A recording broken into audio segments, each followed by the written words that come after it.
عليكم ورحمة الله. معاكم أبو مكة من قناة محب طيور الزينة وزراعة الأطفال. النهارده يا جماعة معانا فيديو بسيط جدا، بس ده مش هيخليك تحتاج لأي حد خالص. إزاي تفرق ما بين الذكر والنتاية في العصافير زي ما أنت شايف. طبعا دلوقتي اللي في إيدينا دي نتاية، أنا عارفها أنت مش عارفها، بس أنا لازم أعرفها لك إزاي عشان ما تروحش لحد تقول له أنا عندي ليا سنتين جايب جوز عصافير ومش شغالين مش بيبيضوا. طيب ما ممكن يكونوا ذكرين، ممكن يكونوا نتايتين، فطبعا احنا ازاي هنعرفك تفرق ما بينهم بفضل الله؟ وبمعلومه بسيطه جدا هتفيدك في بيتك. يعني بدل ما يكونوا عندك ذكرين وانت مش مستغلهم في انتاج او نتايتين، يعني بص حضرتك كده، دي اسمها فتحه الكير. فتحه الكير هنا بفضل الله ايه؟ بيضه. تمام، يبقى دي قدام حضرتك ايه؟ نتايه من غير ما تروح لاي حد، ودي نتايه جاهزه للشغل. خلاص كده اهي فتحه الكير تمام التمام. دي كده اسمها ايه؟ نتايه، مش هتروح لحد.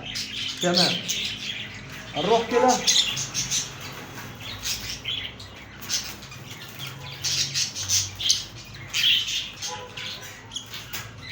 كده نجيب ايه؟ الذكر. فتحه الكير ايه هنا؟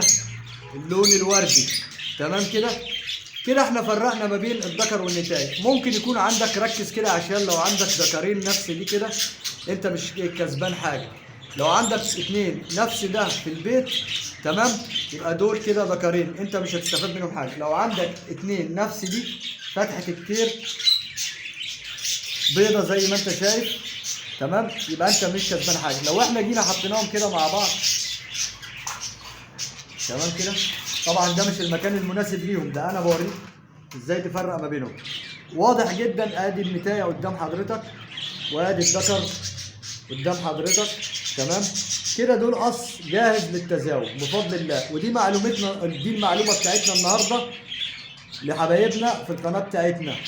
تمام، وطبعا لو عجبكم الفيديو بفضل الله تعالى كده ما تنسوناش بالاشتراك في القناه وتفعيل زر الجرس ليوصلكم منا بفضل الله كل ما هو جديد. والسلام عليكم ورحمه الله وبركاته.